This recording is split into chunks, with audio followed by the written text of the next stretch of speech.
A woman is behind bars after police say she plotted to rob somebody that she was set to meet up for a date on Tinder. Brittany Harry now live in Covington at the police department right now after speaking with some people who live in the area today. Brittany. Well, yeah, so I covered this story yesterday and I'm back here again today. So we know that this shooting actually happened in the City Heights area here in Covington, and 2 people were injured as a result of it. And as you mentioned, 1 person is behind bars. Now, I went back out to the area today, talked to some neighbors out there, and one of them told me that he believes that one of the people that was shot is completely innocent.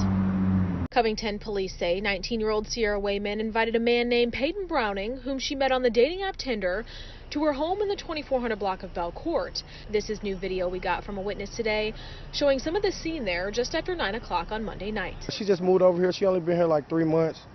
Police say 2 people knocked on the door while Wayman and Browning were inside the home. Wayman answered and let the 2 inside. That's when, according to police, they started to assault Browning, who was armed. Browning fired his weapon and hit both people, according to Covington police.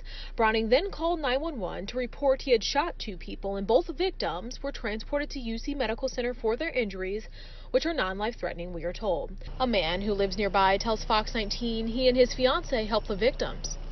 Well, I don't know how he's doing now, but once he was shot, he stumbled out of the door.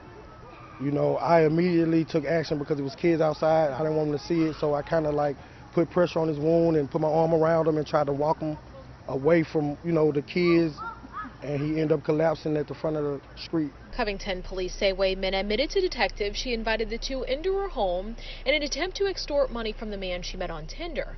Wayman is now in the Kenton County Jail on a $5,000 bond. She's facing a robbery charge. The neighbor we talked to today says he truly believes one of the people who was shot never intended on being involved in any of this.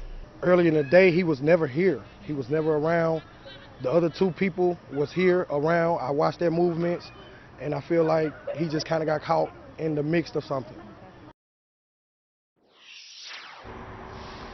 And Covington police say that this is still an active investigation, and they also say that further charges are expected as this investigation unfolds. But if we get anything new from police, I should say as soon as we get anything new from police, we'll be sure to